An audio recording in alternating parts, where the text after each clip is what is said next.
In the dusty sprawl of Redstone, Nevada, 1878, the sun hung low, casting long shadows over the cracked earth. The town square buzzed with the clamor of the annual auction, a grim affair where debts were settled, and lives were bartered. Elias Tanner, a widower of 42, stood at the edge of the crowd, his weathered hat pulled low over eyes that had seen too much sorrow. His calloused hands gripped the reins of his mule, Betsy, as he watched the auctioneer's gavel rise and fall. Elias was no stranger to loss. His wife, Clara, had died 2 years prior, leaving him with a crumbling homestead and a heart heavy with grief. His only son, Jacob, had been taken by fever the year before that. Now, Elias was a man adrift, his days filled with the grind of survival and the ache of loneliness. The auction was a desperate place. Men bid on livestock, land, and sometimes, in the darkest corners of the West, people. Debt slavery wasn't uncommon in these parts, where families who couldn't pay their dues were sold to settle accounts. Elias had no intention of bidding, his pockets held only a few silver dollars, barely enough for seed and supplies. But as the auctioneer called out the next lot, something shifted in the air. Lot 17. The McAllister family. 6 souls, strong and able. A mother, 4 children, and a babe in arms. Starting bid, $50, the auctioneer bellowed, his voice cutting through the murmurs. Elias's gaze snapped to the platform. There they stood, a haggard woman with hollow cheeks clutching a swaddled infant, and 4 children, 3 boys and a girl, ranging from about 6 to 12, standing close, their eyes wide with fear. The eldest boy held the younger one's hands, his jaw set, trying to look brave. Their clothes were threadbare, their faces smudged with dirt. The crowd muttered, some with pity, others with cold calculation. Elias felt a pang in his chest, a memory of Clara holding Jacob during a storm, whispering comfort. These folks were no different, just caught in the jaws of a cruel world. The bid started low, hesitant. A rancher offered $55, another $60. Elias's heart raced. He'd heard of families torn apart at auctions, children sent to work mines or ranches, mothers separated from their young. He couldn't stomach it. Something stirred in him, a reckless fire he hadn't felt since Clara's death. Before he knew it, his hand shot up. 75, he called, his voice rough but steady. Heads turned. The auctioneer squinted. Elias Tanner? You sure, man? That's a steep price for a broke-down farmer. Elias swallowed hard. I said 75. A murmur rippled through the crowd. A burly man in a black vest, known for buying labor cheap, raised the bid to 80. Elias's jaw tightened. He had no plan, no idea how he'd feed 6 more mouths. But he saw the fear in the McAllister woman's eyes, the way she pulled her children closer, and he couldn't back down. 100. Elias shouted, his voice cracking. The crowd gasped. The man in the black vest scowled but shook his head, unwilling to go higher. The auctioneer, sensing no further bids, slammed his gavel. Sold. To Elias Tanner for $100. Elias stood frozen as the reality hit. He'd just spent every cent he had, and more he didn't, on a family of strangers. The crowd dispersed, some whispering about his foolishness, others about his heart. The McAllisters were led down from the platform, their eyes wary as they approached him. The woman, who introduced herself as Mary McAllister, was in her 30s, with a tired strength in her posture. Why'd you do it? She asked, her voice low, almost suspicious. What do you want from us? Elias rubbed the back of his neck, unsure himself. Ain't right, splitting a family. I couldn't let it happen. I don't want nothin', but to see you safe. Mary's eyes softened, but only slightly. Her children, Thomas, 12, Samuel, 10, Eliza, 8, Benjamin, 6. And the baby, Ruth, barely a year, clustered around her, staring at Elias like he was a riddle they couldn't solve. "Come on," Elias said gruffly. "Let's get you to the homestead. Ain't much, but it's shelter." The journey to Elias's farm was quiet, save for the creak of the wagon and Betsy's steady plod. The homestead was a modest affair, a weathered cabin, a small barn, and a patch of struggling crops. Mary surveyed it with a practical eye, while the children hesitated at the threshold, unsure of their place. Inside, Elias offered them what he had, cornmeal mush and a few apples. The children ate eagerly, but Mary watched him, still guarded. "You spent all you had, didn't you?" she said after the meal. Elias nodded. "Reckon I did." "Then what's your plan, Mr. Tanner? We're no charity case." He leaned back, the weight of his decision pressing harder. "Ain't got one yet. But I figure we'll sort it out together." Over the next few days, an uneasy rhythm formed. Mary took charge of the cabin, cooking and mending, her hands never idle. Thomas and Samuel helped Elias in the fields, learning to wield a hoe with surprising grit.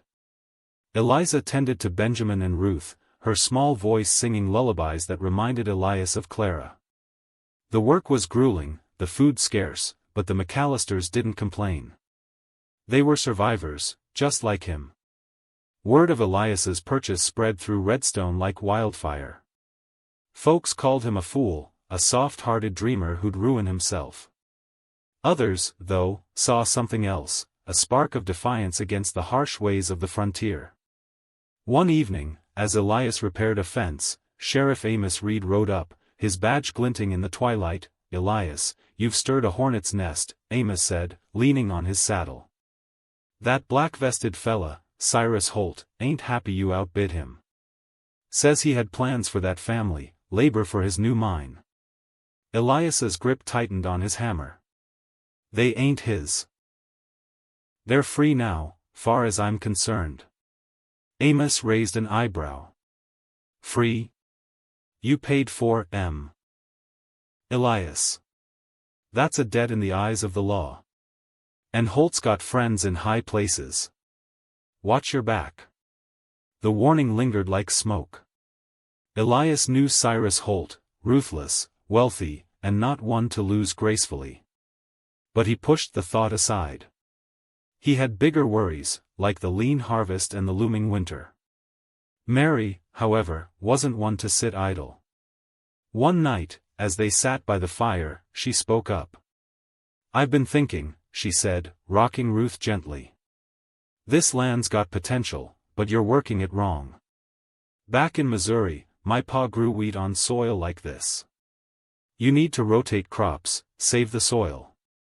And that creek out back could irrigate a bigger patch if we dig a channel." Elias blinked, surprised by her knowledge. "You a farmer, Mary?" "Grew up on one.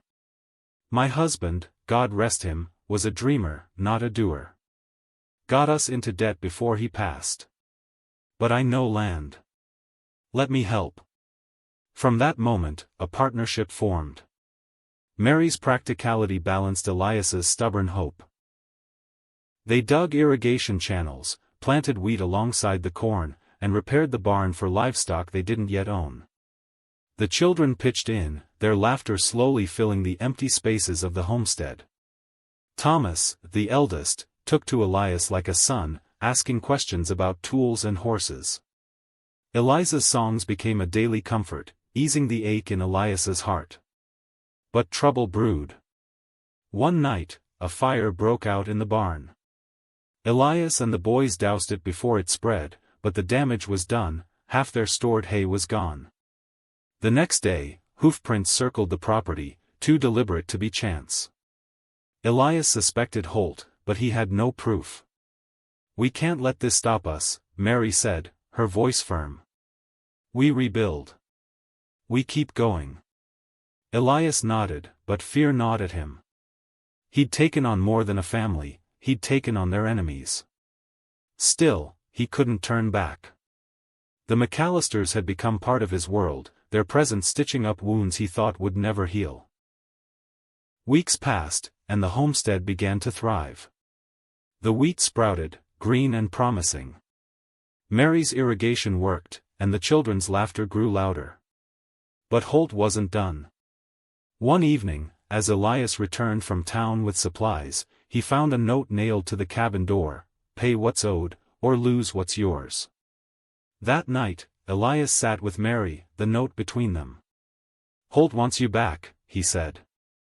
"Or he wants me broke." Mary's eyes blazed. "He'll get neither. We're not his property, and you're not alone in this." The next morning, Elias rode into Redstone, not to confront Holt but to rally the town. He'd never been a talker, but desperation made him bold. At the saloon, he stood on a table, his voice carrying over the clink of glasses. "Folks, you know me. I ain't one for speeches. But Cyrus Holt's tryin' to tear down what's right. I bought the McAllisters to keep 'em together, not to own 'em. They're family now, and Holt's burnin' barns and threatenin' us to take 'em back. I'm askin' for your help, not for me, but for what's decent." The room fell silent.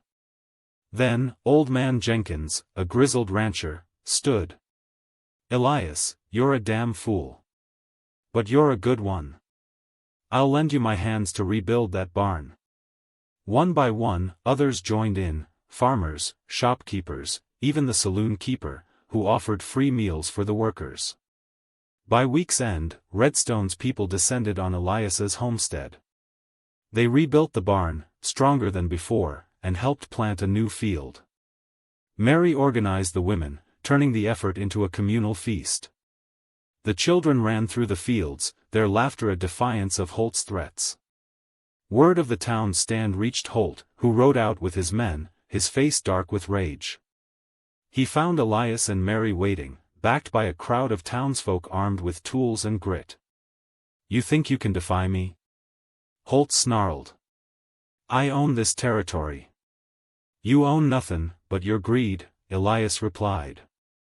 "These folks stand with us. You want a fight, you'll get one." Holt's men shifted, uneasy. The crowd's resolve was unshakable.